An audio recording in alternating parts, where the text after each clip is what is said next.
Hello, আসসালামু আলাইকুম। তো আজকে আমরা জিএসএম রেন্ট ওয়েবসাইট থেকে কীভাবে টুল রেন্টে নেব সেটা দেখাবো। তো আমরা কাস্টমার এবিসি থেকে ওয়েবসাইটে গেলাম, যাওয়ার পরে এখানে একটা অ্যাকাউন্ট লগ ইন দিলাম। অবশ্য যাদের অ্যাকাউন্ট নয় তারা এখান থেকে অ্যাকাউন্ট আগে ক্রিয়েট করে নেবেন। তো আমরা অ্যাকাউন্ট লগ ইন করে নিলাম, আমাদের আগে ক্রিয়েট করেছিল। লগ ইনে ক্লিক দিলাম। ক্লিক দেওয়ার পরে যেহেতু আমরা আনলক টুল নিব, এখানে যাব, এখান থেকে আনলক টুল সিলেক্ট দিলাম। দেওয়ার পরে আমরা আনলক টুলটা এখান থেকে যে কোনো একটা আনলক টুলে ক্লিক দিলাম, জেনারেটে ক্লিক দিলাম। দেওয়ার পর এই যে দেখেন উপরে আইডি আর পাসওয়ার্ড দেখেন চলে আসছে। তো এখন এটা হচ্ছে আপনার আইডিটা, মানে ইউজার নেম। আমরা ইউজার নেমটা কপি করলাম। কপি করার পরে জাস্ট এখানে ইউজার নেমে বসাইলাম।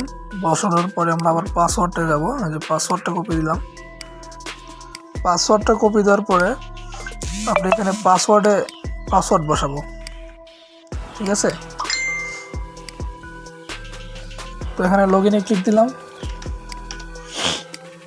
এখানে নিচেও আবার আপনার ইউজার নেম আর পাসওয়ার্ড দেওয়া আছে, যদি কোনো কারণে পপআপ চলে যায় নিচ থেকে দেখতে পারবেন স্টোরিতে। তখন আমরা আনলক টুলটা লগ ইনে দিলাম। তো আনলক টুল ওপেন করতেছি, দেখেন। তো আবার লগ ইনে দিলাম। দেওয়ার পর আনলক টুলটা কিছুক্ষণের ভিতরে লগ ইন হয়ে যাবে। এই যে দেখেন আমাদের টুলটা লগ ইন হয়ে গেছে। এখানে আপনারা আনলক টুল, ডিএফটি টুল, এমডিএমফিক্স টুল, তারপরে আপনার ডিটি প্রো টুল, বিভিন্ন ধরনের যত টুল রেন্ট হয় মোটামুটি সবগুলো এখানে পাবেন। আর কাস্টমারের চাহিদা অনুযায়ী আমরা আরও টুল এড করবো।